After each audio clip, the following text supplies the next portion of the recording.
we're so, so grateful to all of you for taking the time out to choose this event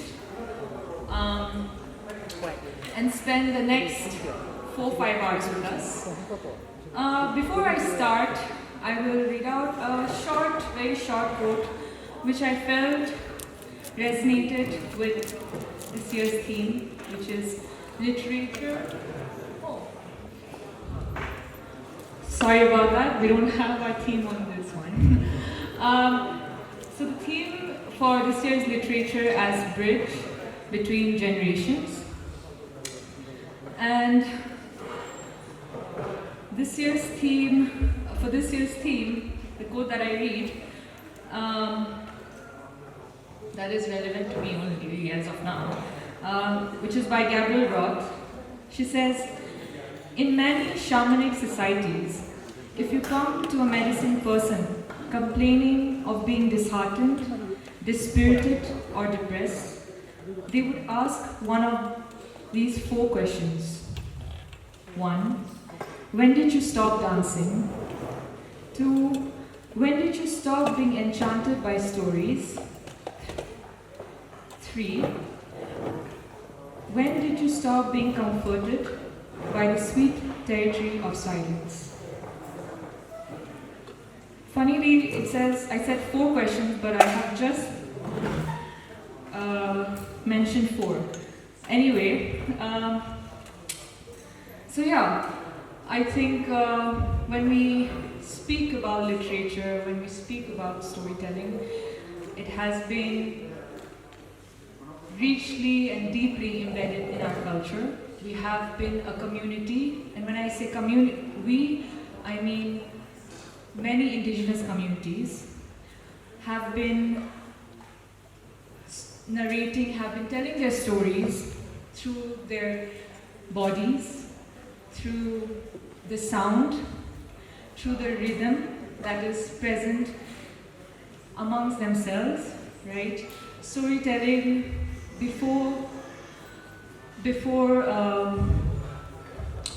coming of the script, before we started writing, we were telling our stories through different mediums. We were making instruments, we were making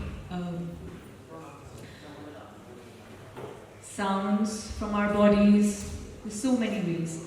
And today, when we talk about storytelling, we will be touching upon those things that we have maybe forgotten, which need revival in some way, some form. When I was a kid, when I was around the age of 4 to 5, my grandmother would tell me this story. I don't know if it was a folk story or if it was a story she came up because she had to put me to sleep, but the story was about a young girl who constantly needed to shed a part of her, maybe shed her skin or shed her form in order to be somewhere, in order to transition somewhere. And because this story was told to me when I was a kid, I don't know the details of the story. I don't know if the things that I remember now, if they were actually what my grandmother told me. I don't have my grandmother anymore, and I don't have anybody to ask what was the story about.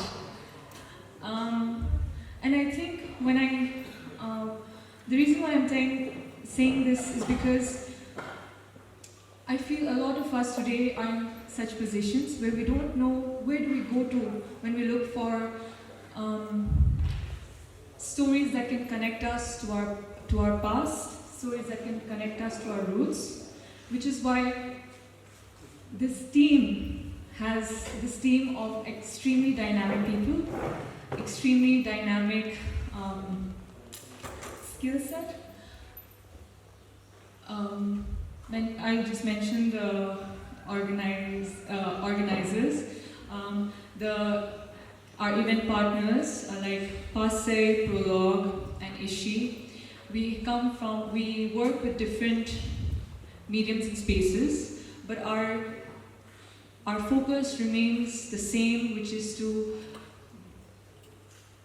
promote a reading culture. It is not just reading culture that we're looking at, we are pushing for curiosity, right? Today we are youngsters, we youngsters have access to information, but what kind of information are we looking for? Who is leading us to these informations? These are very relevant things that affect our sense of being, who we are. And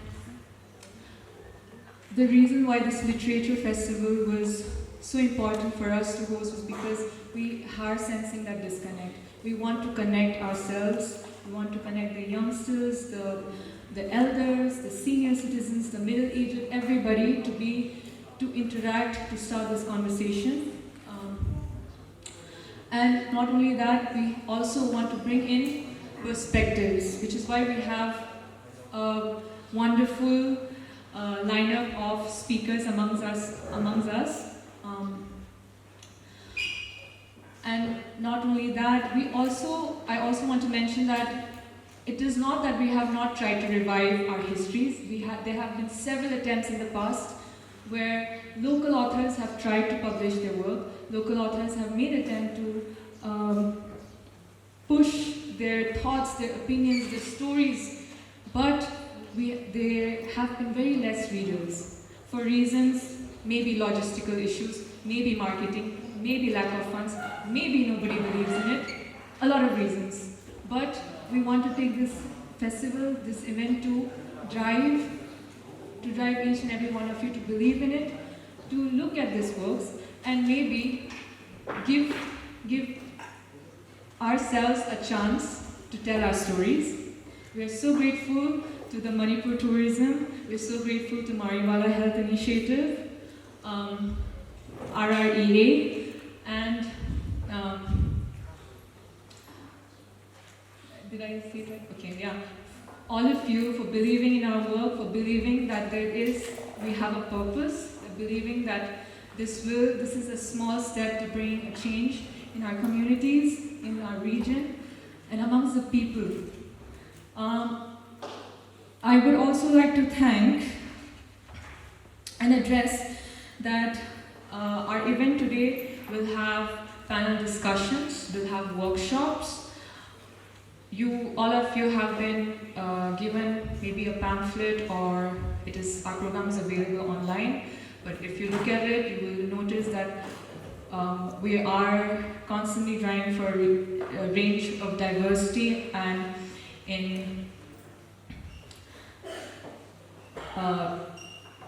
range of diversity, and not just in our panels, but also in the small setups that we have. I would also like to mention that we have books for you to read, both from the local and from regional region. I'm so sorry about that. I don't know how to frame that sentence. So and we have small pop-ups of crafts and food. I want to inform you that there is food that way, and if you're hungry, if you want to take a quick bite, our pop-ups are ready for you to take a quick bite, maybe around after 10:30, because food takes time. And also we have exhibition, which we will shortly set up. We would also like to thank Mission Compound, the TBCA, for allowing us this beautiful space. This space has a history. This is where, correct me if I'm wrong later, but I believe this is where our William Pettigrew, first set up his mission, and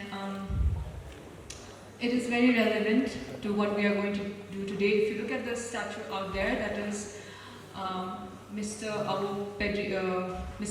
William Pettigrew and Rai Howe. Rai Howe was the chief at the time who had interacted with William Pettigrew, and He was the chief who, maybe we can say, if we read the journals, would say permitted the missionary at the time to proceed with his evangelical work. And I will not speak much because I think I have the tendency to divert a lot. So yes, this is all I would say. Thank you so much to the guests, speakers, to the moderators, to the young, beautiful children, to the families and friends who have come here. We're so grateful to have you. We hope that you take something meaningful out of this. We hope that you also get a chance to interact with our speakers. Please don't be shy. Please know that this is one of the very few opportunities where you can actually open up the scope for perspective, for conversations, for dialogues. Thank you so much. Forgive me if I have missed out on anybody or anyone or any organization, but just know that we are so, so grateful to have you all. I'll give the space to Madam Pooja. So yeah, you can take over. Thank you.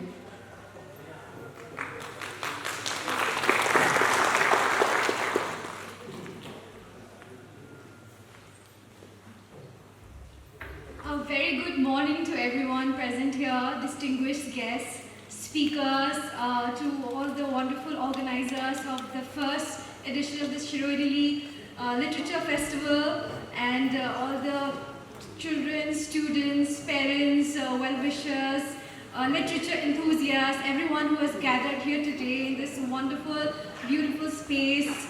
And we are hoping that you'll have a meaningful, wholesome dialogue, conversations, listening for the next 2 days, starting today. I'm very happy to be here because this is something which I've been very passionate about, and I'm so happy that Mathani and his team actually came up with this in a span of the last 1 month, and he's worked so hard along with his team to make this come to reality. So I'm very happy that this could have happened for the first time in Ukhrul, and it will give a space to young readers and writers, aspiring poets and storytellers to learn and to engage with each other, and especially with the distinguished guests who have come here from different parts of the country. So I think it's very important, the theme which they have taken up, which is literature as a timeless bridge between generations, because it's something which resonates very deeply with me. Stories are how we make sense of the world around us, and as a child growing up, stories have moved me greatly, starting from when I was a child, listening to stories of my great-grandmother. So in Manipur, in Meitei tradition, we have folk stories of Kabui Kayuiba, we have stories of Ita Thanmais, and we have stories, all these folk stories which I grew up hearing as a child, and which maybe I didn't understand fully, but later on I heard it again, and I learned so many things about our indigenous culture. So I'm sure that each indigenous community also have their own folk stories, and the beauty of oral traditions is that each generation gets to add something new to it, So every time a story is told, something changes, something evolves. And I think that is the beauty of our oral traditions, which sometimes get lost when it gets documented. And I think we also need to be mindful of this when we say, when we try to write down things and it concretizes things. So when it is an oral tradition, it keeps changing shape through generations. So I think that is one aspect which we should also recognize. So stories have resonated deeply because as a child, I think we've, from people from Manipur, ranging across all communities, I think our forefathers and foremothers, we've grown up hearing stories, sitting by the fireside, during winter nights, even ghost stories. In Meitei tradition, we have something called Heloi Taret Ki story, which is like seven witches, you know. So that used to really scare me as a child. But these are like really interesting stories of the agency of women, you know, against patriarchy. I mean, there are so many ways to interpret these stories, and I think they give us a way to also see how we would also try to take this further in our lives. And that's why stories, you know, while growing up, my parents were also, you know, very supportive in the sense that I read a lot of books growing up, and I couldn't stop, you know, reading. I was a very introverted child, so I think for me, I would prefer to sit with a book and read. That was my idea of having fun. So, you know, that is something which I did as a child, and I still try to read as much as possible. I think stories are how I've also learned to connect with people from different parts of the world, different eras, different generations. How we also learn kindness and empathy through stories. How we try to bridge the gap between different cultures and communities through stories. I think these are things which we should also think about. You know, for example, I was reading this book called Pachinko by a Korean writer, and even though, you know, I have never been to Korea, but listening and reading about the stories of struggles, of hardship, of loss, I felt that this is something which I've, you know, experienced in my own life, which I've also learned about from my grandparents, from my parents, and we have very similar stories of resilience, of overcoming obstacles against all odds. So when we listen to stories from different parts of the world, it resonates with us and it changes us. Every time I finish a good book, you know, a really good book, and it stays with me, and I feel that it changes me, and I'm never the same person again, you know, having read a good story or a good book. And even reading a good poem, a short poem, but, you know, reading a poem by Mary Oliver, you know, I feel that it has changed me, and I am seeing the world through a new perspective. I'm seeing the way things are through a different lens, and I think that allows us to live different lives. Our human lives are so limited in a way. We are so limited by our own bodies, limited by our socio-economic background. Sometimes we do not get to travel as much. Sometimes we don't get to travel to different eras and different centuries. But I think when we read stories of different parts of the country, or when we hear stories of our ancestors, we can imagine the conditions they lived in, the lifestyle they had, why certain cultures and traditions were born, and how we can take these further and how we can interpret them. So these are ways in which we can think about furthering our stories, and I think it's time. I know that there are already many people who are reading and writing in our part of the world, and I hope that this will expand to new generations, because this is the right time. This is the right time for an awakening, a renaissance of our literary landscape. I think it's the right time for our voices to be heard, not just at this level, but also at the national stage, at the international stage. We have writers and publishers who have published, you know, nationally, internationally. So I'm sure that they will also give us a guide to how we can, you know, amplify our voices to national and international stage, because this is the right time, and we have wonderful talents. We need to hone them. We need to practice. We need to be guided and mentored, and I think we can go a long way. So I feel that storytelling tradition is a way in which we can also, you know, the highest barometer of intelligence is also how we shape our stories. And it's also when we practice stories of kindness and empathy in a world where violence and conflict and divisions are very rampant. I think Stories give us a platform for us to connect.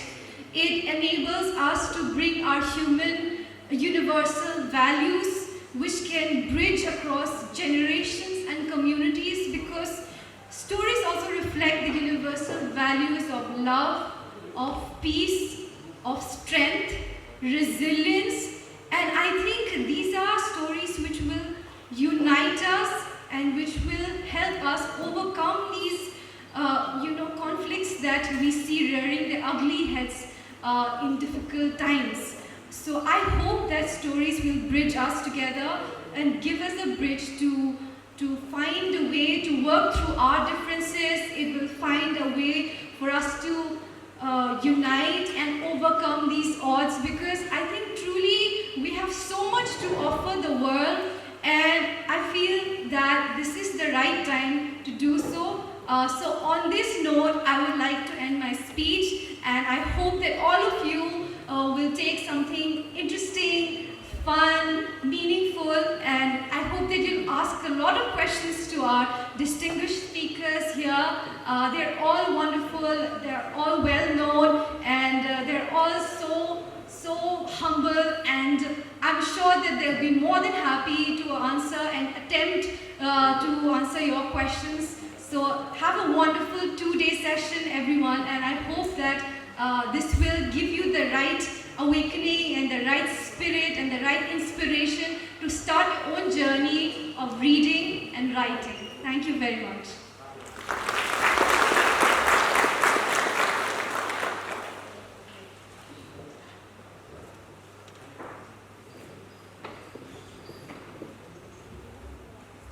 Thank you, Ma'am Pooja, for encouraging us on why stories matter and why we should continue telling stories to others, to ourselves, and as a community, we should embrace storytelling more. We have a special performance from a very lovely folk artist. I now give the time to our AS Ningmaso. He will be inspiring us with a beautiful folk performance.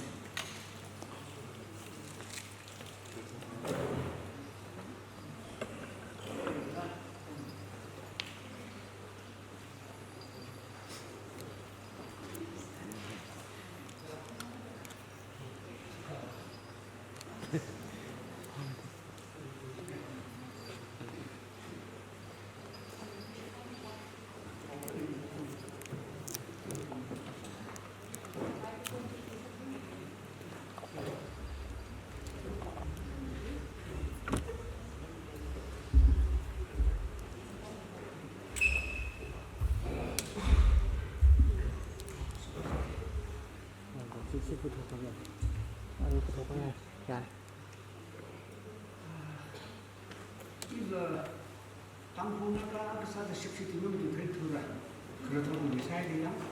dan eskesan tang timur sata sum salka budaya ini kami jadi kecipta kelaya ini urai lumra jamra tiba kita kecil mimene mana kaina ada jenis nanti nak bukan memang berbagai itu hawa nakawi hawa ayina sijinra bahai lakon lakci kau memang lagi punya kesatuan jadi mana ini apa yang kita tunggu itu 당분 좀 하는 것 때문에 희귀가 되는 친구 희진제가 뭐에 이 정도 항상 빼야 갈리지는 탐도 있는 무슨 거기는 그걸 하네 그래 희 아리는 좀 그다음 나서 그 좀 이렇게 그 하우나가 왜 걸리지를 해야 되는 좀 위에서 자이나미 타이는 거 봤어 그 좀 걸리지는 이 정도인데 그래 희 포레 컨트리 셉시라 마양라 마이테가 그다음 뭐 저거 사람을 지면 이좀 그랬더니 내절이 그래 itu movement, itu rasa,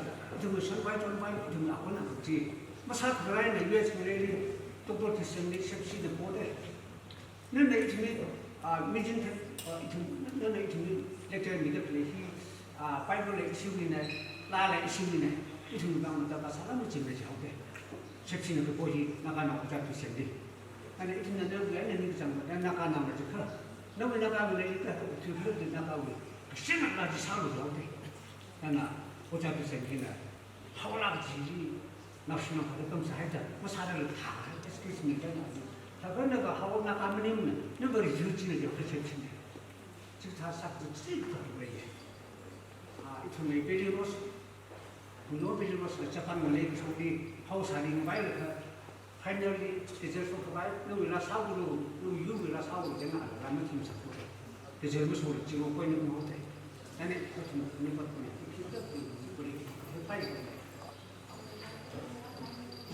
이는 라상기지 아워 아이위 하울라 아콘네 하울라 아콘히 하울라위 그렇잖아 그렇잖아 능력이 이 땅으로 나오나 진성 사업 일성开个파 어떤데开个리 저기 동라 한무지 지방 기반은 이물까지 开个리 저기 라네 그노지 그러나 사기 지방에 기술하고 우리가 좀 그래 미니시 first ministry 안에 복투 일이면 복에서 그걸 알리사 좀 찾아든지 아니 답하고 이미지 몰라 지금 바이블에 나기 그건 희치 하울라는 사례 뒤에 바이블이네 그지 이거는 좀 이라 하면 되네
ning schneide awo ning side awoli itumli chata no wila sagaina rak dom khami wang kala itumli lag sahi importance hai matai ji itumli hang mi shi kju wang mi chu ning shi hongshok tele we thank Awo for his inspiring performance encouraging us to embrace our stories through singing.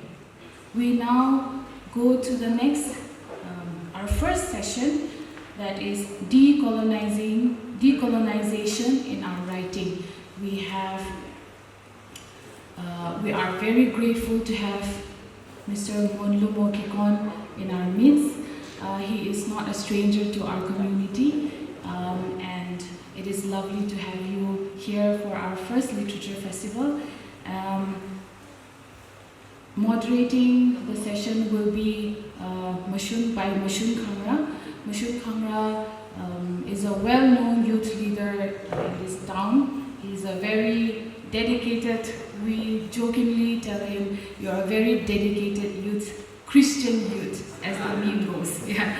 So yeah, he leads many youths himself in this town, and we are fortunate to have him as one of the event organizers as well. He will be moderating this first session. He has a vast experience.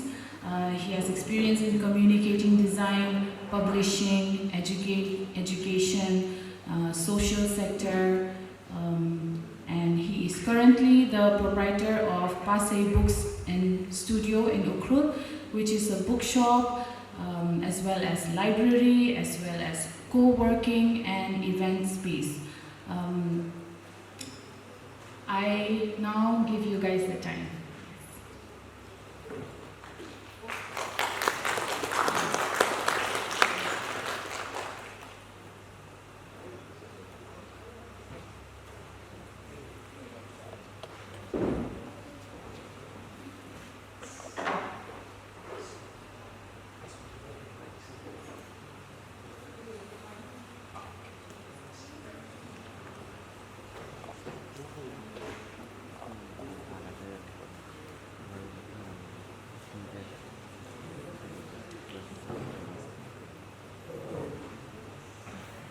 Hi.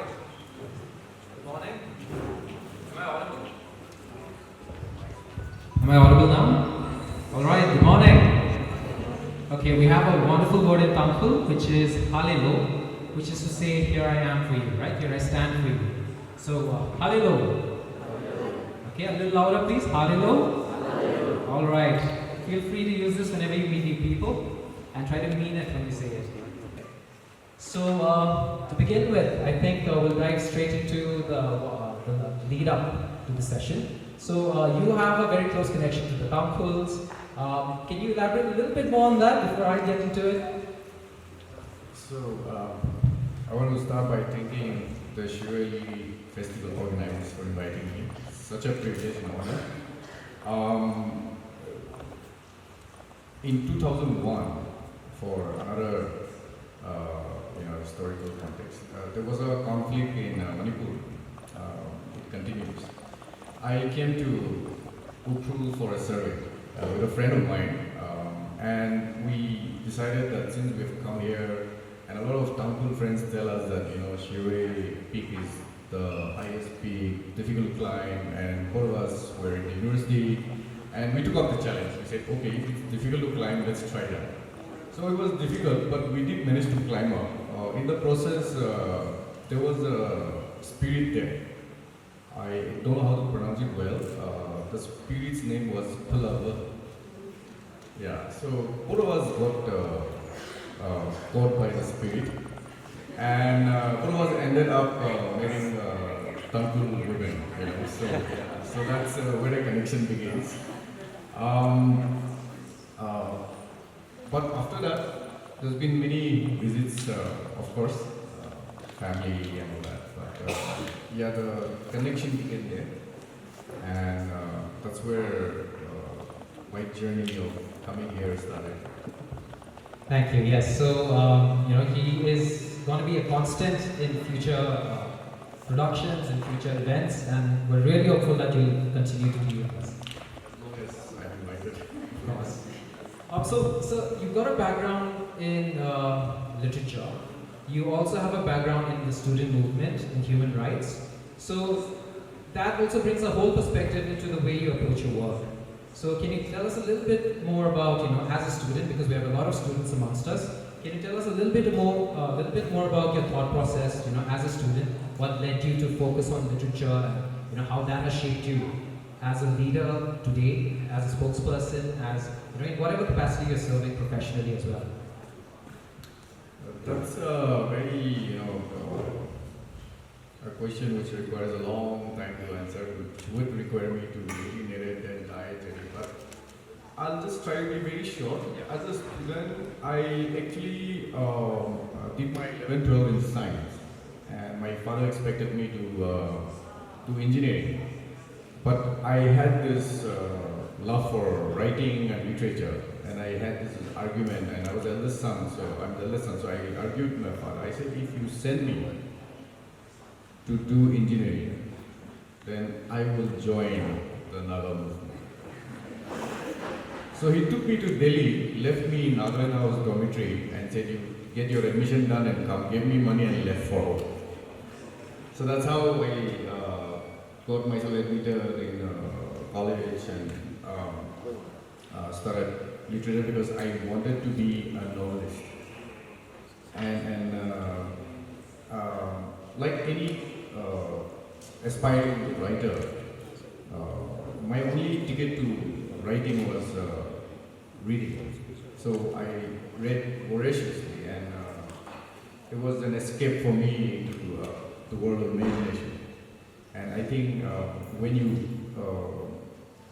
really lose yourself in the world of imagination, the world of writers, I have this understanding that when I read a book, I'm actually interacting with somebody who has taken the time to write a wonderful story. And I'm actually interacting with a mind which is highly refined.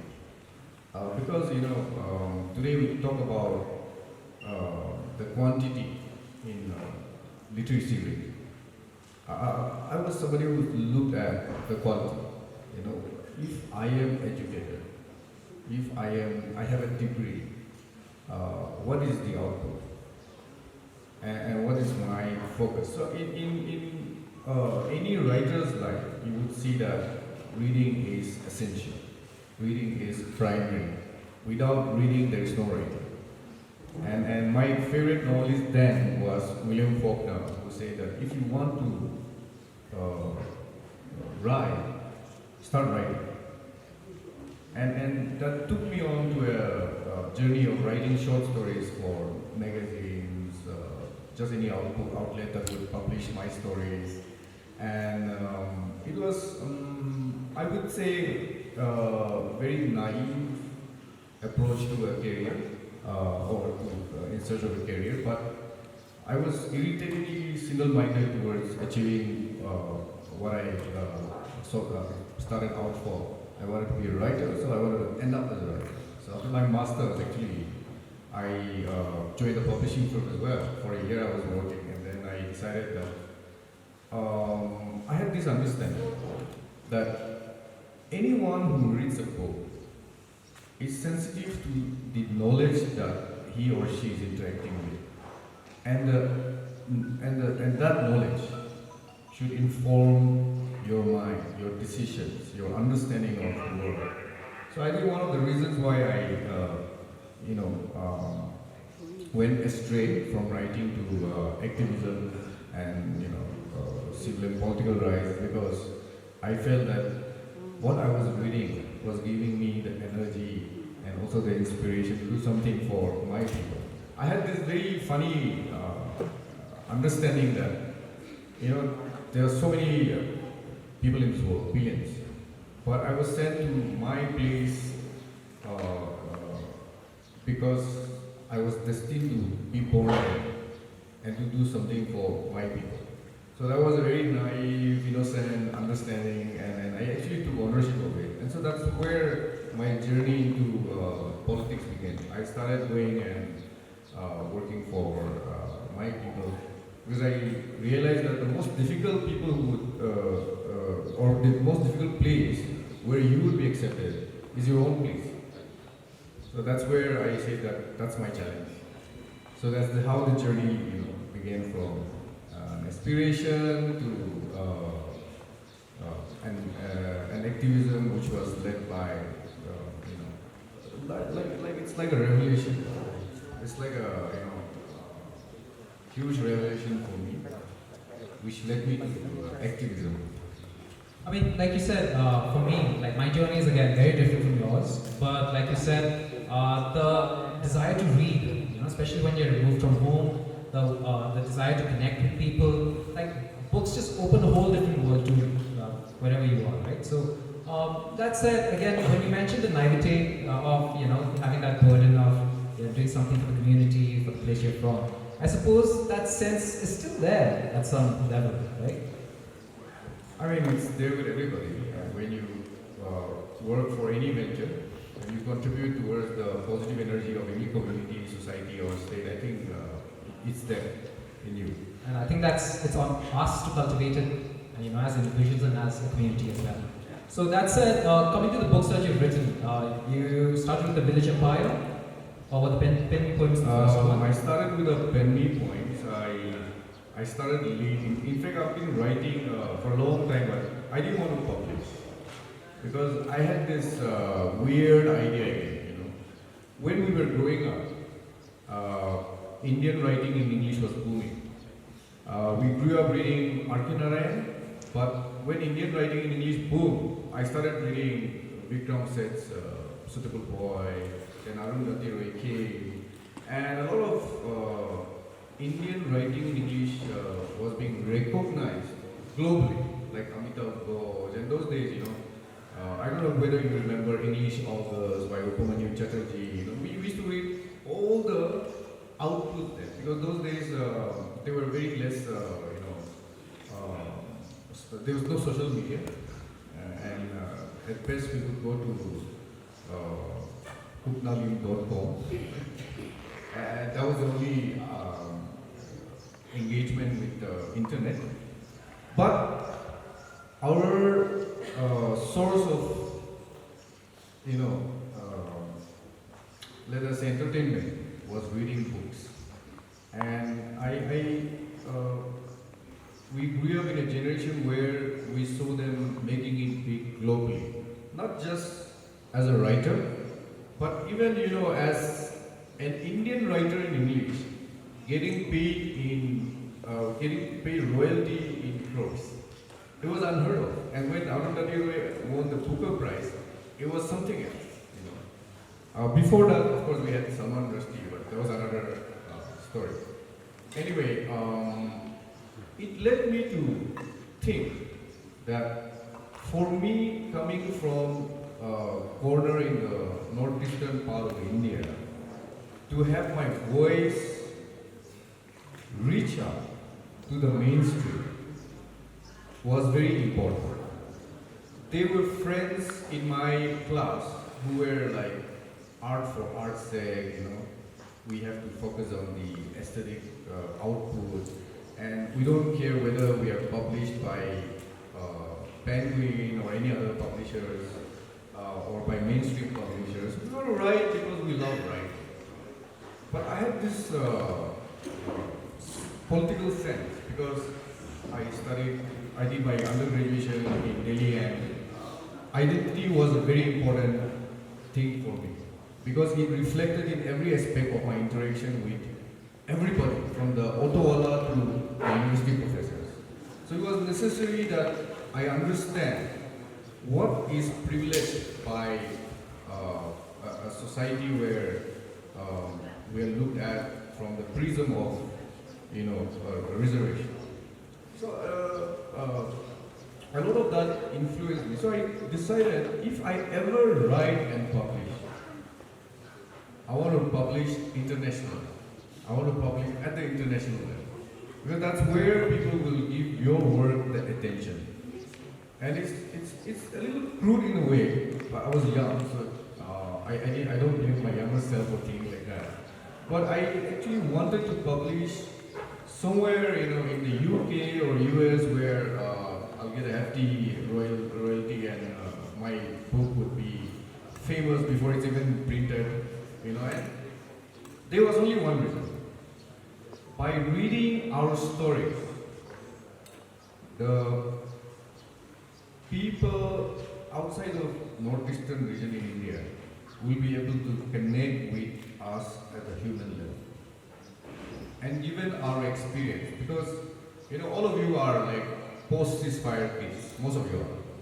We are pre-ceasefire kids. We used to attend, we used to study for matriculation, and when we were studying, suddenly some gunshots would be heard and we had to go under the table. We had to close the light and study by the candle. So the trauma that we grew up with was different. So therefore the challenge was also different. So I had grand ideas, but like somebody rightly and wisely said, life begins after 40. So with that inspiration, you Yeah. started with your poetry collection, then you came up with Sling Stones, and right after that, you moved from poetry and prose writing to history. And in terms of history, we're looking at the World War II and the impact that that had on this part of the world, and that the events here and the people here also had in the world event, right? So how did that come about, and what was that drive that led you to such a, I would say, serious topic? And how did you get into it? Before I answer that, I just add to. Can you?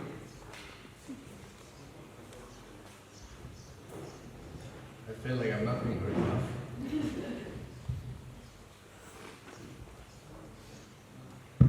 Yeah, thank you. So,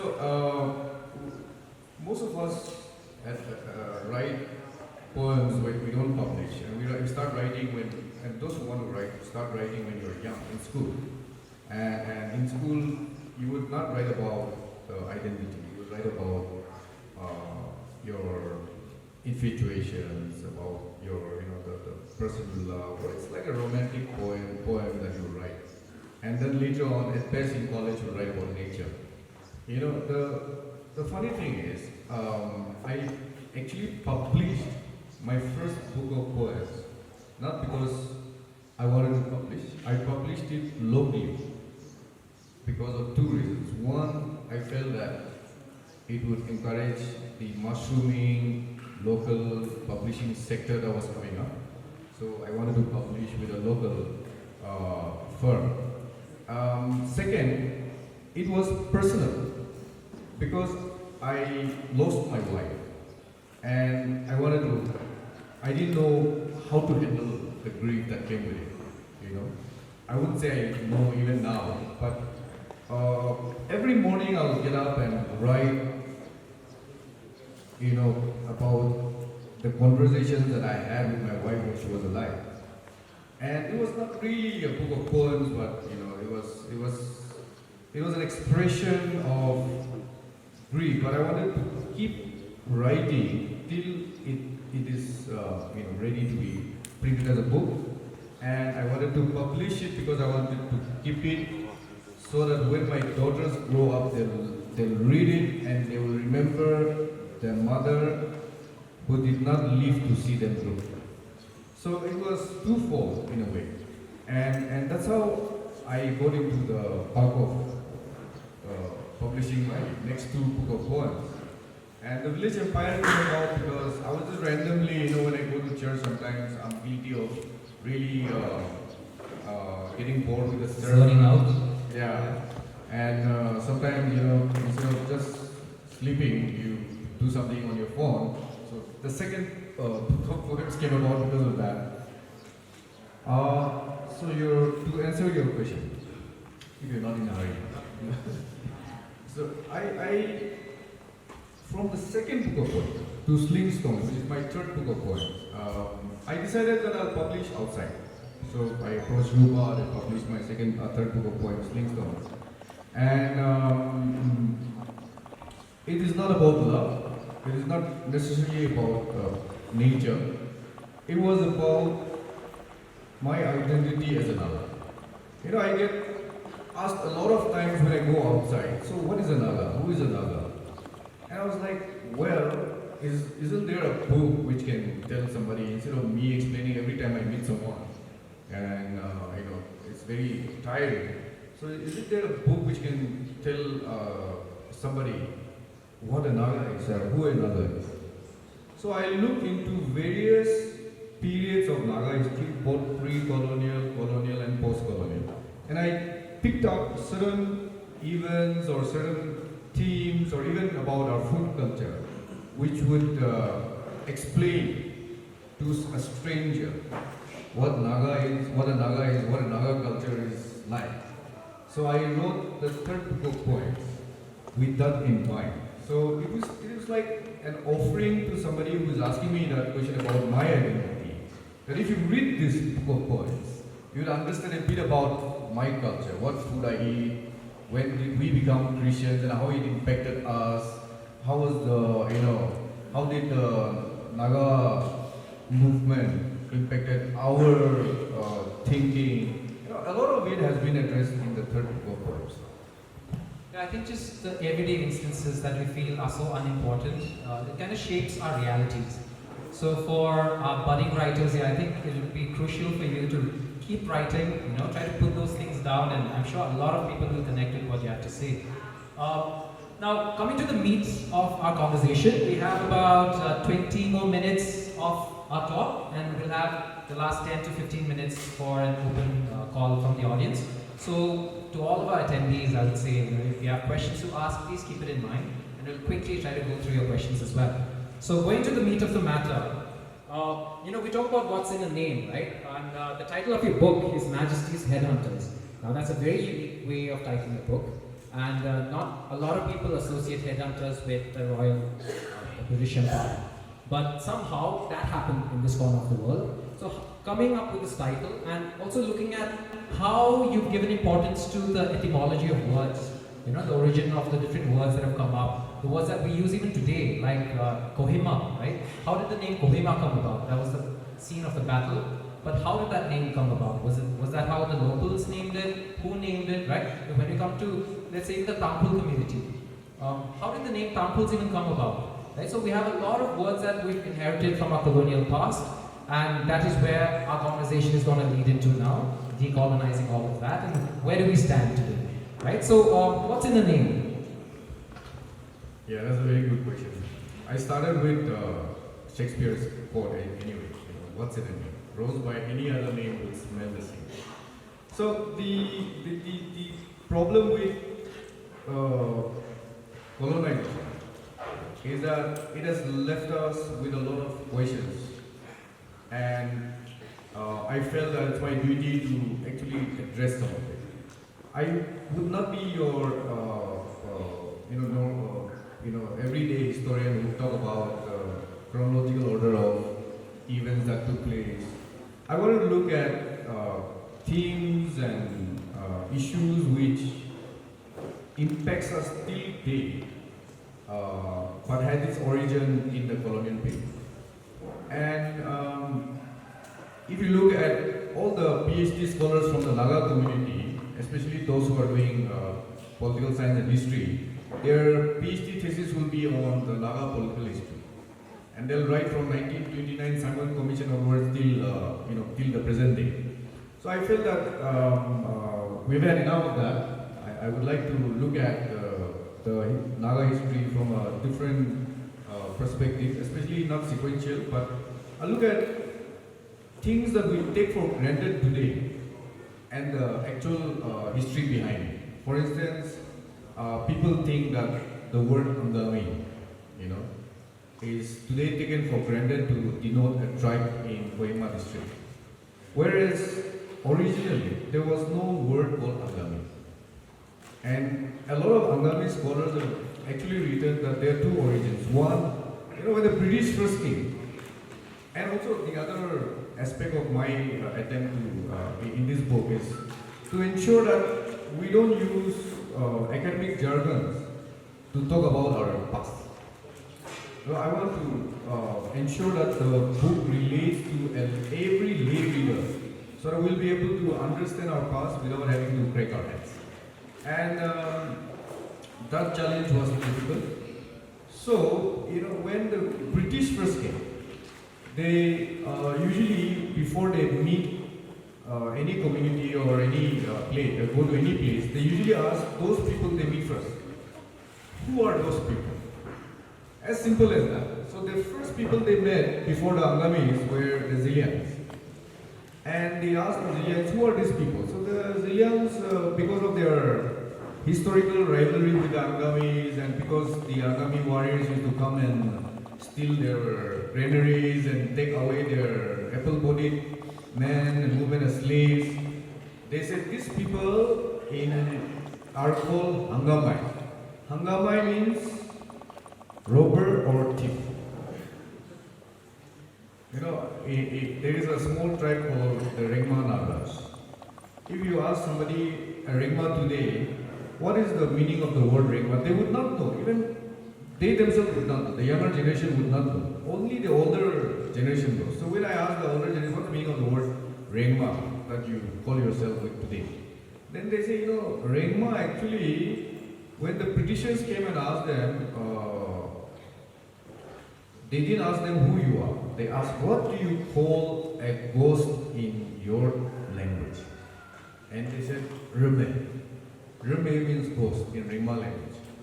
So the Britishers started calling them ghosts because according to the record, the British political agents looked at the Rengmas as ghosts or evil spirits because they come and disturb them, harass them, take their heads and all that, especially heads of their subjects. And it stuck. So there is a British anthropologist who was also a political agent who wrote a book called Rengma Nagas. If you look at Angamis, again we take that name for granted, but the Britishers actually gave them the name Hangamai. And all these are called exonyms, names given to you by others. But it gets stuck with you and it becomes your identity. Today if you ask somebody from Kohima, are you an Angami? They will say yes or no.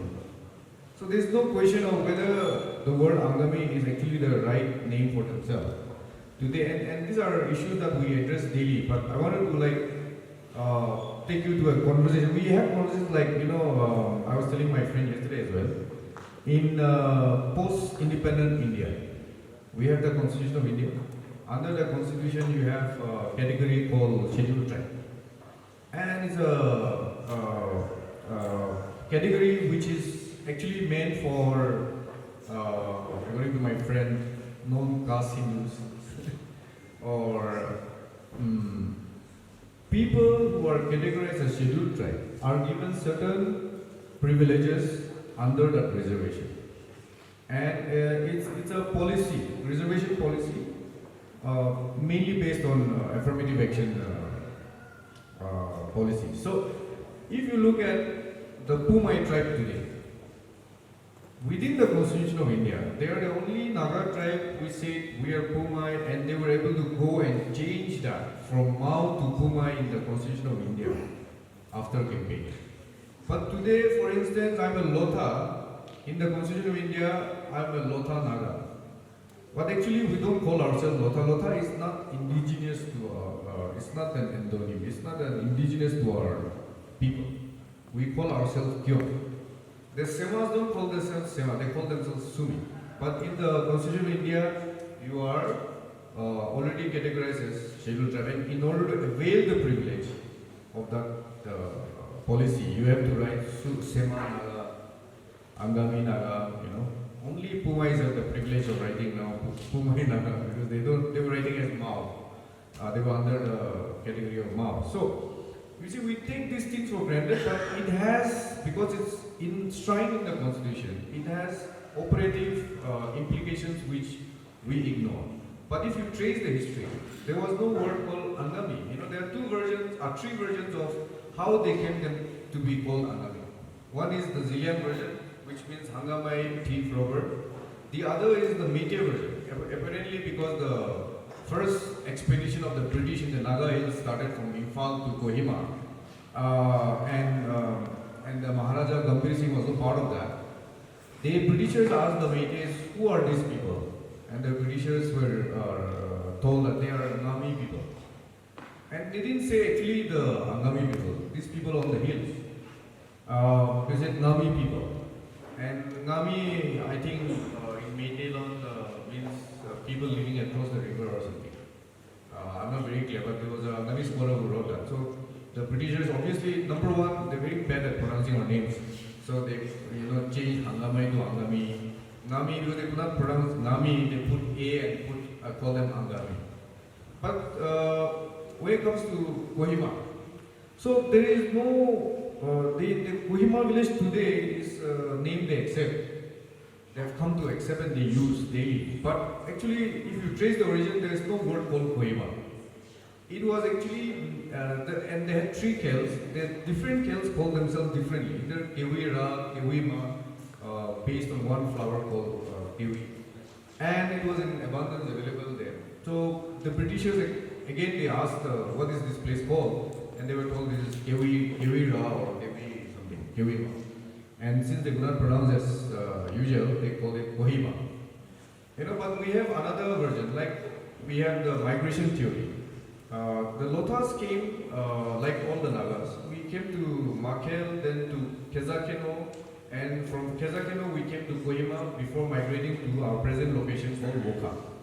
And around that time, in our language, we didn't have the words or the numbers to enumerate thousands or lakh. We didn't have that in our vocabulary. So while taking a census before migrating, we lost count of how many people because there were plenty in Kohima. So in Lotha, we call this place Kaima. That is a place where we were counting, but we got lost in the count. So we say that we gave them the name Kaima, and the British actually interacted with the Lothas and they established the political administrative headquarters in Woka before shifting to Kohima. So the last point I want to make is that so a lot of places today, if you see in India, Bombay has become Mumbai, Madras has become Chennai. The question is, so why don't the Nagas go back to their original names? So for them, it was easy to change. We can change Kohima to Kehwima or anything. We can change the name of a place. But changing the name of the tribe to the indigenous name requires a huge process. We have to go to the parliament and get it changed in the constitution. We don't really like paperwork because we come from the oral tradition. So I want to make that point. Right. So we're kind of stuck with a lot of things, whether we like it or not, right? So, but to make the best of it, understanding where these words come from and how that has shaped our realities. I think if, as a people, we understand it a little bit more, then I think a lot of instances of misunderstandings, of polarizing each other, I think that is something that we can overcome. And coming to that, I think we have a very interesting word that a term that you've used in your book. And this, again, the Nagas being distributed across the different states of Northeast India. This term has been used a lot to denote a sort of, looking down upon sort of attitude. And this term that we're talking about is the Kacha Naga, right? So people living outside of Nagaland have this sort of impression that that's a very derisive word, right? That's something that people look down upon us and say. But you've clearly mentioned in your book how this word came about, and why such a word started being used and how people now misunderstand how the word originated. So can you shed us some light a little bit more on this?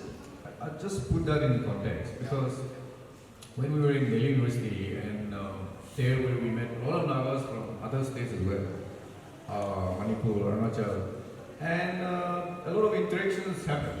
So at the university level, when you're a student, you want to debate, you want to argue, at the same time you want to win all the arguments, and while trying to be right and dominate the discussion, you'll come up with a lot of ideas, sometimes facts which are wrong, and therefore the discussion is not really well informed.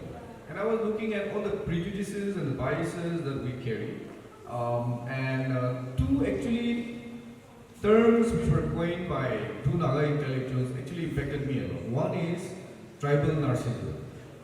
How tribe actually, because of the narcissism within that, he didn't even call it tribalism. Narcissism is all the bad elements of tribalism. And the other word was critical solidarity. This was coined by Bhatia Iyer. So these two terms really impacted me, and I started looking at words that we use daily, that we take for granted, and I wanted to trace the origin of those words. So like I was discussing about how the Zilians gave the name Angamai to the Angamis when the British asked them. When the British asked the Angamis who the Zilians were, they said, oh, these are Quechua people.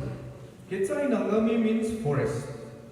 So they said these are people who live in the forest. So at that time, the British had already established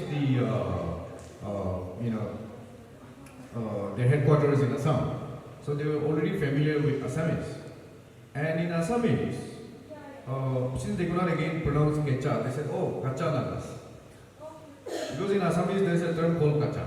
Kacha means raw, unrefined. In other words, it can also imply barbaric. So that name stuck. But post-independence, especially between 51 to 1963 when Nagaland got statehood, there was, slightly an attempt to use that to discriminate between different Naga tribes. So Kacha Naga, which had its origin in this conversation, actually took on another level of meaning. Because in everyday interaction, you would want to call somebody, some Naga from Manipur, Kacha Naga, because it's pejorative, it's insulting, it's discriminatory. But you would want to use it because you would want to win that argument.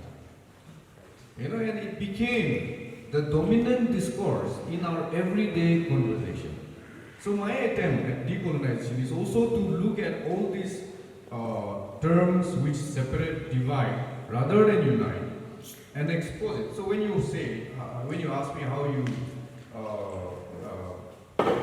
named your book His Majesty's Headlines, it's also an inversion. It's also an attempt to challenge, ironically, the assumption that the Nagas belonged to the British at that period, during the colonial times, because they had come, established their headquarters, and they opened the first office in the Naga Hills in Kohima. I think I have time for only 2 more questions from my side before I have to throw it open to the public. So I'm going to be very brief in going ahead.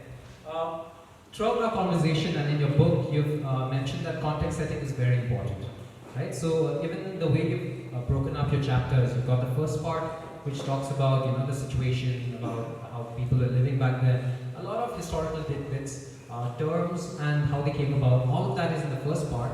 And the second book also, the second part of the book deals with how the Japanese invasion came about, how the British countered that. And so, why context? Why is it important for us to understand that? And it seems like it's very obvious, but that's something that we sort of fail to do in our daily life. So, how do you go about doing that in the work that you do? I look at the framework, and dates are very important. So when the British first came to the Naga Hills in 1932-33, there was a king on the throne of England. And when in 1944 the Battle of Imphal and Kohima were fought, there was also a king on the throne of England. But of course there was an emperor there in Tokyo. So I used His Majesty's Headquarters, and I looked at 2 time periods. First was the 46 years that the British took to establish the political administrative headquarters in Kohima. 46 years it took them. We were just, village republics with our dows and spears against their cannons and rifles. But our ancestors withstood their onslaught for 46 years before they finally could establish. But in every encounter, at least one political agent or one army officer were maimed or killed by the Nagas. So it was a bloody affair, and it did not just happen. So it took 46 years, and I wanted to capture that particular period to show how their attempt to actually find a route from Dimapur to Imphal to More to Tamil led to the establishment of a political administrative headquarters in Kohima, because while surveying for the road, they realized that they can never take this road without subjugating the Nagas. Because you see, our method of warfare is based on our head-hunting tradition. And in our head-hunting tradition, we go to take heads. We don't go to surrender. So every day they come, we don't understand treaties or agreements. So the British tried to subdue a village, write an agreement. The villagers will say, or village chief will say, okay, we'll sign. But the moment they got the opportunity to attack the British, they forget about the treaty. So that was the past. So it took them 46 years, and I wanted to look at that period of history and what actually happened with the British policy towards the Naga Hills and all the interactions they've had, which have all been violent. The second part, and both are within the colonial period, because 1944 is still not 1947, right? The Britishers were still there. So in 1832, when the British came to the Naga Hills, they were at the height of its glory globally. They had just defeated Napoleon and King. But when they were leaving in 1947 and in 1944, when the Battle of Kohima and Imphal happened, they were actually at the decline of their glory and power. So they needed a win. Americans helped them, but the stories that were written by British military historians, American military historians, and even Japanese historians, which have, like of late, there have been many, never looked at Nagas as active participants in the Battle of Kohima and Imphal. And when I say Imphal, because the main battle also not just happened in Imphal Valley, it happened in Shanshak. You know, a lot of, there's a book by Britishers who wrote about the Battle of Shanshak. And they've actually documented it thoroughly. Recently the Japanese embassy sent me a book of the collection of all the documents on the Second World War, especially the Battle of Kohima and Imphal in English. And when I read through, it was their narrative.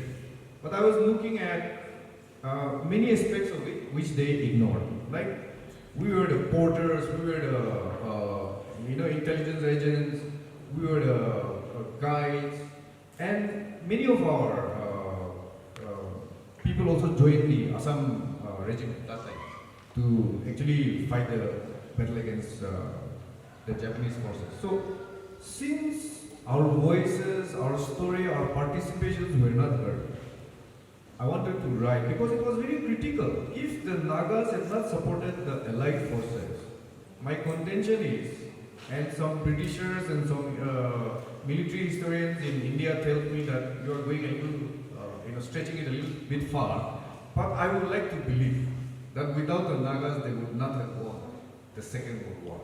And because they call it the Stalingrad of the East. The British Military Museum says that this is the most important battle or war that the British Empire has ever fought. And imagine, our ancestors were responsible for enabling them to win. And it was because of a very basic reason. When the Japanese came, they did not really fully prepare. They thought that, like they did in Arakan area, they'll come and immediately take over Imphal and Kohima in 2-3 days, 2-3 months. So the rations were only enough for 2-3 months. So when it got over, where do they source their rations from? Food and all that, So they started taking our rice from our granary, and the most criminal thing they did to a Naga was they killed our pig. For a Naga, killing our pig is a national offense.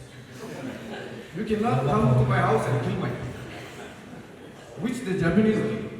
So although A.Z. Pizzo had signed a deal with the Japanese intelligence officer in Rangoon that we will support you, and after you win, you give us independence, the Nagas did not listen to that, because they did the sacrilege of coming and killing our people. It's a very simple thing. It's not a very complex ideological reason. or political position that compelled the Nagas to actually support the British. It's a simple thing. It's about our bread and butter, our livelihood. And then the Japanese failed to realize that we derive our identity from our land. It was as simple as that. If you don't understand that concept, you will not understand us. And I think Yeah. that's very relevant today as well, right, to the Naga identity. But going back to what you brought up about how they came about and how this theatre of war had that impression that has lasted us to how we understand the world today. Shangshak also has a lot of history, right? That is where another scene of battle happened. That is where the Britishers and the Japanese faced off, and this is right here, right? It's just a few kilometers away. But somehow stories from Shangshak hasn't really penetrated the public mind as much as we hope that it might have. Right? I'm sure some historians in different contexts, they might have written about it, some academic papers, but for the average man, there's no common or popular material that we can read that's easily available. So for, let's say, a Tangkhul student of history, of someone who wants to write stories based in this timeline, for someone who wants to document in a way that you have, what would be the tips that you would give them in terms of how do you approach such a historical topic? I think it's easy. Just have to stay away from social media. Be a little disciplined and go back to your roots. It's easy, But I would, jokes aside, I like to say that this story is less documented because our people are not so interested in that part of our story. I was, after my master's, I worked in a publishing firm where they gave me a book which was translated from Bengali into English. And if I'm not mistaken, the book's name was Yaruiwo, or Yaruinga, sorry. And casually I was discussing about this book. Then they said it's actually the biography of Prishan Pishi. I disagree because when I read that book, I think it cannot be, And in Slingstones, I have one poem which is called the Japanese Jin, where we don't talk about it because it's taboo. Because we cannot rule out the fact that the Japanese soldiers break our women. We cannot do. There is no conclusive evidence for or against. But a lot of rumors are there, which are like hush-hush kind of discussion, where they say, okay, that fellow might have been, of Japanese origin, because he looks different. He's so smart, We have that. It's discussed at the village level. But for me, it's fascinating because the Japanese were here, and they actually, in Ukhrul and Shangshak, they encountered the Japanese at two stages. First, when they were coming, with their power, with their arms, with their soldiers. Second, when they were running away.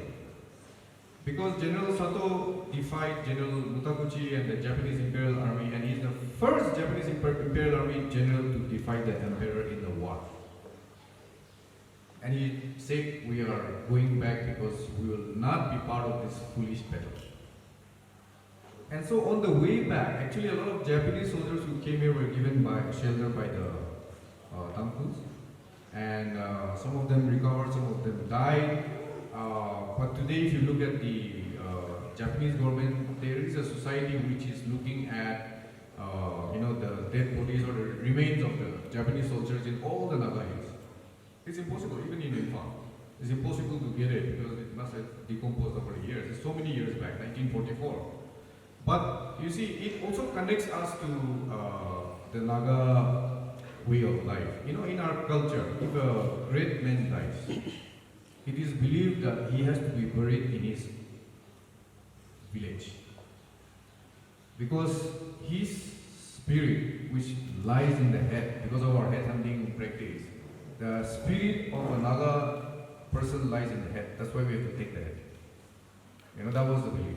So if you actually bury that Naga, great Naga warrior in the village, the seed will be sown in that village for another great warrior to be born. It is believed till date. This year I went to one village in my district, Woka, where The first IAS officer who died was buried in Kohima, and he was the only chief secretary from my community. Then after 25 years, this is 25 years, the remains of his body was dug up from his grave in Kohima, and in a huge ceremony it was brought down to his native village. Because they had the belief that because he was buried in Kohima, our blessings have been taken away. You know, it's similar to Japanese culture. So even the concept of headhunting as a war strategy is similar to Japanese concept of Bushido. So I look at the similarities, but I also look at the reason why these similarities compel them to come and kill our pigs. So with that, I'm going to have to cut it short. It's a riveting conversation. He's a historian. He writes. We could listen to him all day, and I think none of you would want to get up. But this is where we're going to have to call it time. Yeah. So thank you so much for taking the time to come here to support our growing literary scene. We know there's a lot of work to be done in terms of documentation of our history in a way that the common people can read it. There's a lot to be done from the common person as well, not just from the people who are going to be writing, because writers write so people can read, but if there are no readers, then where's the drive, right? Aside from the personal desire to write. So let this be a sort of pat on the back for all of the people who have come here today. Thank you so much for your support. Continue to read, continue to support our literary scene, and I think there's a lot to be done in the years to come. And then, this is where I'm going to throw the time open to the public. Quickly, right? Show of hands if you want to ask our speaker any question, and then I think we'll have enough time to do 2 or 3 questions. So please, do take the privilege. Yeah, we've got another of our panelists.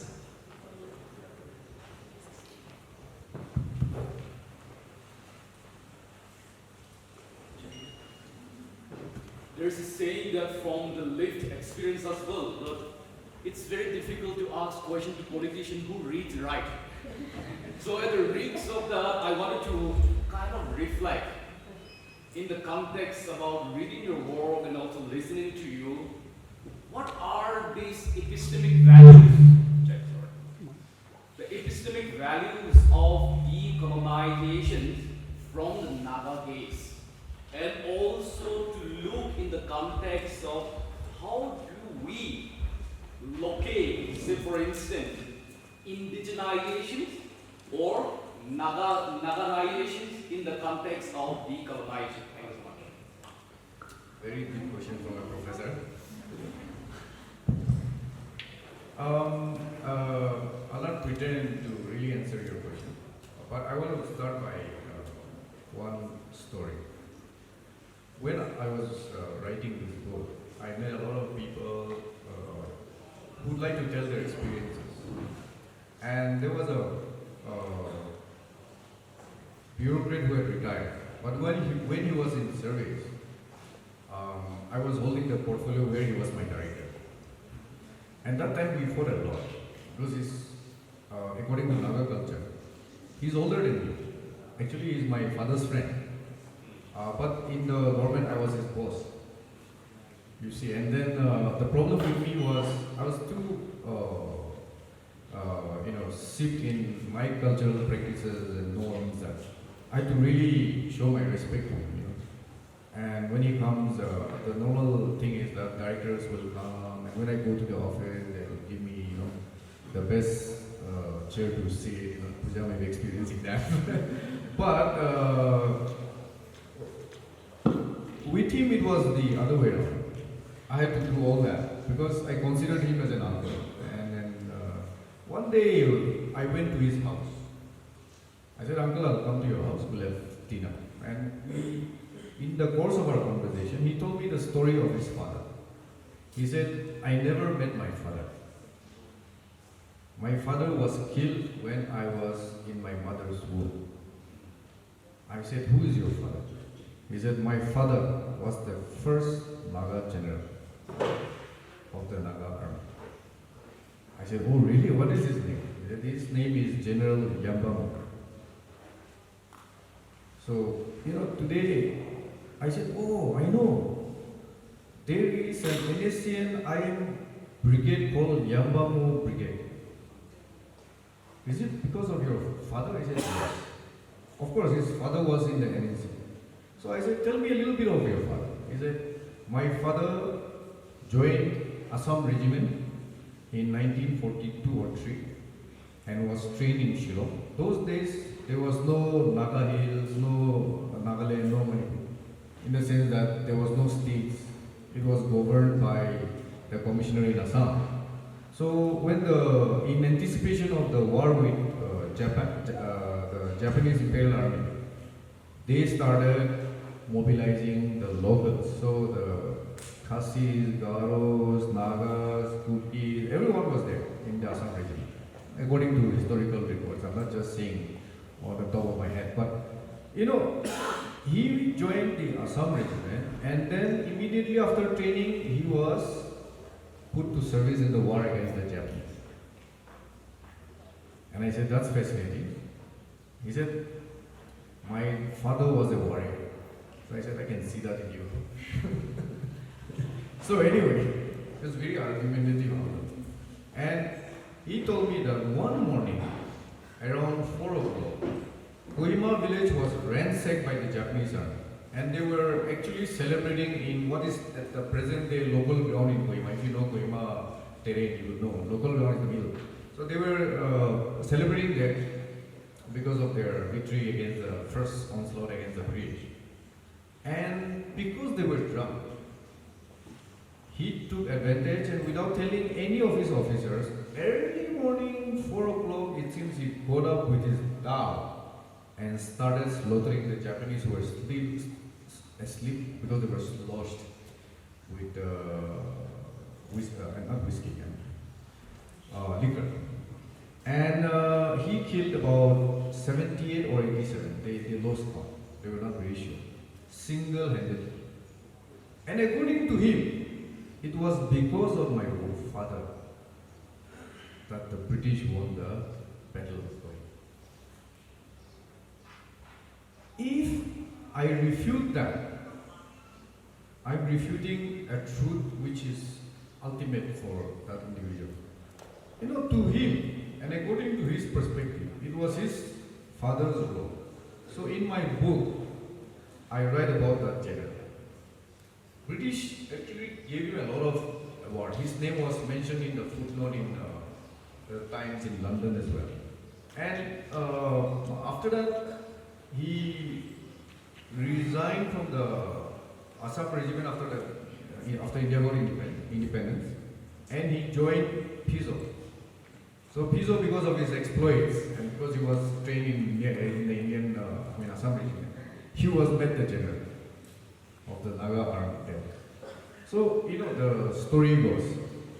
So coming back to your question, I have my own worldview. Like I said, I wrote the second book of poems, The Village Empire, because someday my daughter asked me, Daddy, are you, famous? And I said, yeah, I'm world famous in my village.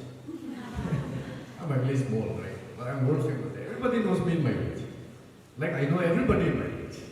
So it's like everybody knows everybody, But the definition of famous, according to me, is that when you know somebody, or when somebody knows you and you don't know that person, then you are famous. But when everybody knows you and you know everybody, then you are world famous. So it's the thing is, we have a worldview based on how we conceptualize our world around us. And therefore, I will not get into the politics of indigeneity.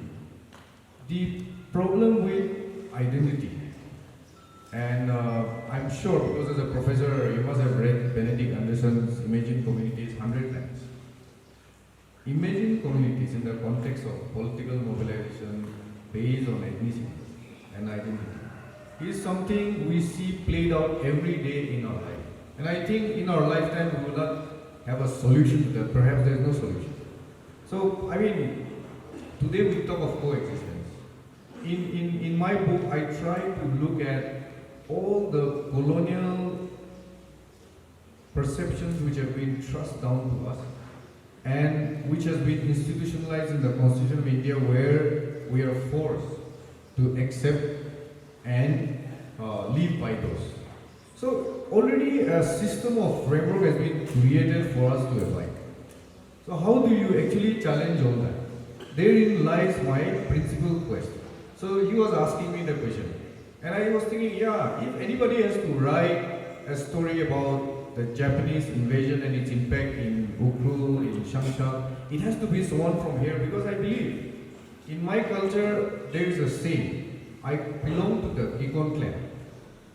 In my culture, I cannot tell the story or narrate the story of another clan because it is considered taboo. So already the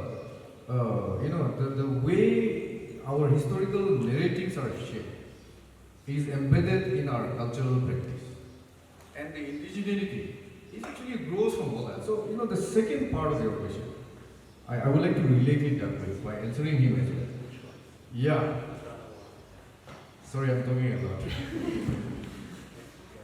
But actually, I was invited to talk. It's very good. So please do, but yeah, we'll have to cut it short. Firstly, thank you, Sir Kikon. Thank you so much for coming. I would like to ask a question regarding food culture, especially beverage or treats like corn, that is rice beer, zam, that is wine, or the hao tamgol. So it was replaced by bikaja during after coming of this American missionary. So after the Christian era, many people wrote like a colonizer, like for example, Samshay Vaideh. It's like, for me, I feel like it's demeaning our food culture. So nowadays it's replaced by whiskey or rum or beer these days. So my question is, do we need to decolonize this food culture and replace with this one? If yes, how? And if no, why? Very unexpected question. I was telling my friends yesterday that if I have to go tomorrow at 9:30 and I sleep late, then when I get up, I need my coffee. Like I'm addicted to coffee. Like everybody has one addiction or the other. Some of you may be hiding it, but secretly you know what you're addicted to. And I think tea as a political instrument at that point of time was both, fitting into the colonial agenda of resource exploitation and revenue generation. The main agenda of the British was not benevolent. It was to extract resource and collect revenue. And they established systems, especially governance systems, to engineer the collection of revenue and actually to extract resources. And tea, I would say it was not indigenous, but it was growing in the West. The first tea estate was, tea was actually discovered in Northeast by a man in Namsai, by Singpo headman. And later on, the Britishers popularized it, of course. But you mentioned tea as being a replacement of the rice mill. So when you talk about culture, it includes the society, the community. It is not just individual. Individual addiction is different from community and cultural practice. So it is in every place. Because we were farmers, our ancestors were farmers. Mainly, they would go to the field and till the field. Rice beer was necessary for various reasons. It was part of our culture. It was not an addiction. And when the missionaries first came, because they could not convert the Métis and the Ahos, when they came in 19th century, because they were already like 300 or 400 years of Vaishnavism. They have already left their indigenous practice and they have become Vaishnavites by the time the British came, or by the time the American missionaries came. So, Pettigrew came in 1894 only. That time, there is already Garib Niwas, who converted all the Metis into Hindus, had already died so many centuries ago. So if you look at the American missionaries, and I've read a lot of books on American missionaries as part of my research, they were finding it difficult to change certain habits of the Naga tribes, which was seen as one of the main impediments for them to become Christians. So if you go to a village called Mulung Yimsen, which was the first Christian village in the Naga Hills, founded by none other than Reverend Dr. Clark. Actually, he founded that village along with the Ao converts who joined him. And this was in 1872. So, in that year, the resolution they made was that we will not offer animal sacrifices to any spirit. We would not kill a mithun for starting the village, which was customary. So a lot of practices were shunned. Then they said, we will not practice head hunting. So what is the alternative source of drink? That time it was tea.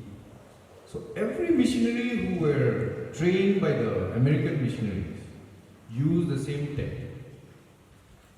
I know that because when I know a story of a missionary from my village who went to meet his in-laws, and he didn't preach the gospel. He said, you drink this tea. Initially it will be bitter, but over time you will find it sweeter than your beer. That was the reason why the other fellow converted.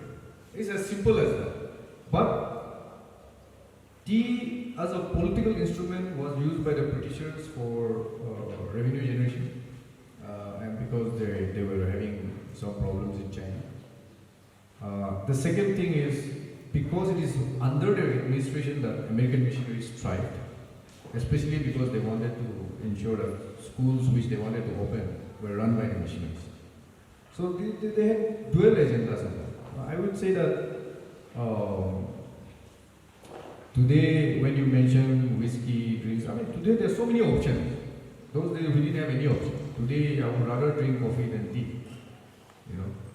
So at that point of time, definitely it was an instrument. It was a tool to change the enemies to convert the enemies into Christians. So it was there. I don't think that today the changing taste of Nagas is any different from anybody in the entire world. Globalization has happened. You can get Scotch whiskey here anytime you want, in a dry state also.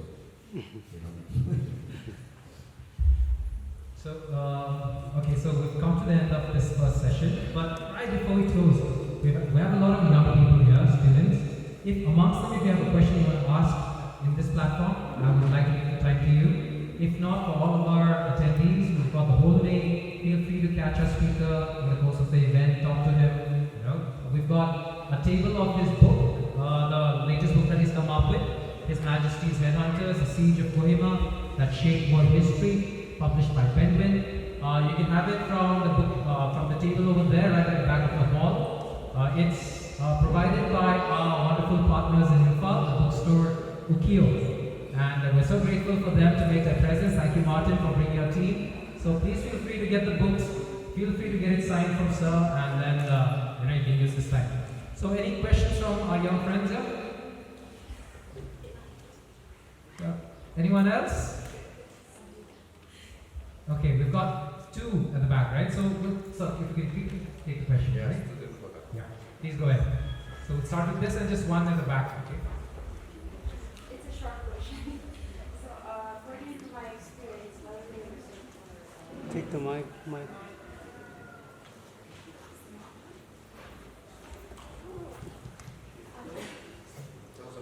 Yeah, just bring it around.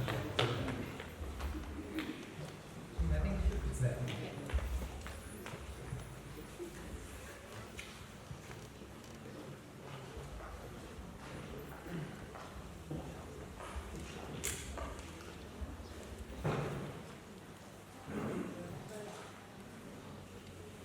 I guess I can hear you. So, while doing research for your book, I don't know if you face this problem that since we came from oral tradition, there are like different versions of stories. Like for one story, there are different versions of stories. So like I want to know like if you face this problem and if you faced it, like how do you deal with it? Like how did you decide like which story to write? That's a very good question. I was waiting actually for somebody to ask me this question. You know why? Because there was a assistant to A.Z. Pizzo who went with him to Bangladesh and erstwhile Pakistan and Myanmar. And that fellow wrote a book at his old age about his travels with Pizzo. Now, in my book, I have discussed about how, in fact, Pizzo belongs to Konoma village. Even the word Konoma is not indigenous. Actually, they call themselves Honoria based on a flower which is available in plenty in Konoma. But again, the Britishers, as I say, were very bad in pronouncing our names, so they pronounce it as Konoma. And it stuck. That's the funny thing. If we were Tamils, we would have immediately changed it to, like they changed Madras to Chennai. And this memoir, he writes about a particular incident in Konoma village during the colonial expeditions, where their warrior, a man called Judile Heka, speared Captain Taman, Major Taman, to death in the village. So he wrote that this man from one kill actually killed that fellow. Now what happened was, when I was writing my book, I met a lot of people from Konoma. I wanted to ask them, because there are 3 kills. I went there and then I came back. I had 2 classmates who were from Konoma village, so I called them up. One was saying that, yeah, Jutile killed. Because Jutile was exiled to Maram, and his descendants grew there. So they actually reconciled only after independence. Anyway, so the descendants. So one clan from the village, and my classmate told me, went to the High Court against the book. They said you should delete the chapter which says that Jutile Heka, the warrior, killed G.H. Daman. And why? Because they said that those days it was taboo to say or to reveal the name of the warrior who killed the British soldier. Because they will be caught, they will be killed, they will be arrested, or they will be exiled. So that time their kill, because it was in one kill's gate that Daman was spared, their kill did not reveal the name. But now they say only a warrior from our kill can stand in our kill's gate and spare another opponent or the enemy. So they went to High Court, and the High Court actually ruled in their favor. So poor writer had to go and delete that part from her book. So I faced a lot of such incidents. So what I did was, I did not want to break my head. So I put that story out as it is. Because it's for them to discuss and debate. Now, because the main idea of my book is not to really focus on one story. Like about Captain Butler, there were many versions. But I had to go to Golaghat myself to see the grave of Captain Butler. There actually is there in Golaghat. There is a British Christian cemetery there. And because the villagers killed, the warrior killed that Captain Butler, the villagers were punished by the British army. The largest Lotha village was burned down, and all the inhabitants were taken to Golaghat, and they were forced to dig 7 lakes in Golaghat as punishment. So I had to corroborate all the stories, I had to interview many people. So there's always this, in oral tradition we have problems, but there's so many scholarly work on oral tradition that I read also, which influenced and informed me. So I leave it as it is. In some cases I do the investigation where the story really matters to the whole narrative. So, just by way of how I experience it, I'm just sharing. It's not like definitive, but it's an experience I had. So I guess that addresses your question. Yeah, so just that one other person in the back, and then we'll wrap the session up. So we'll try to keep it short. I will.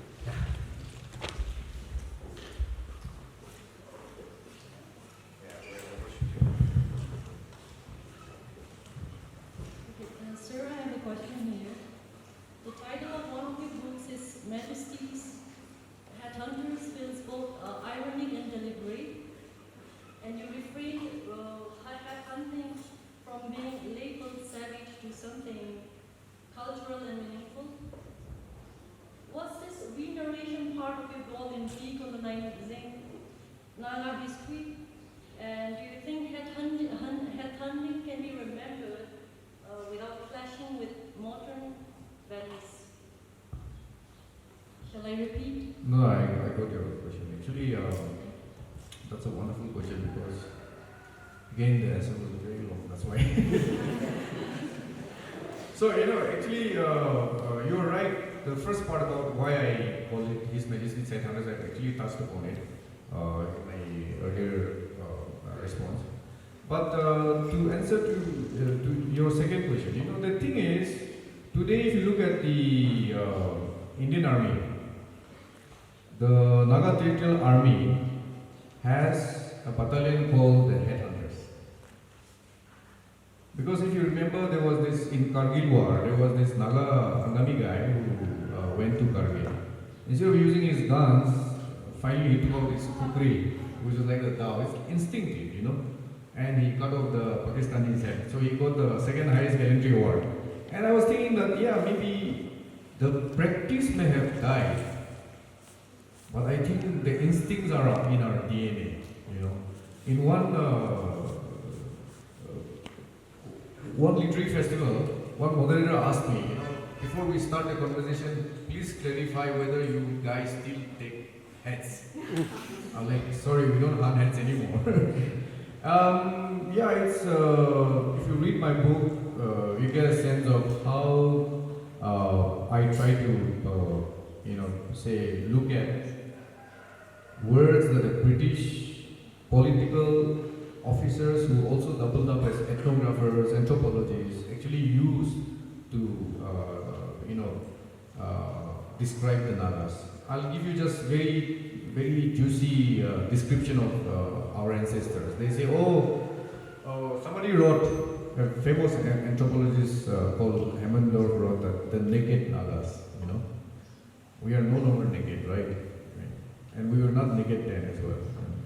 And, but he could only see, he could not see the lower cloth, And they call us demon worshippers. And savage is there in every anthropological studies to describe our ancestors, And all this sometimes is not really flattering if you look at it, And then there was a Captain Butler who said that our Tau and spears, and this is before George Bush invaded Iraq, okay? They said these are weapons of mass destruction.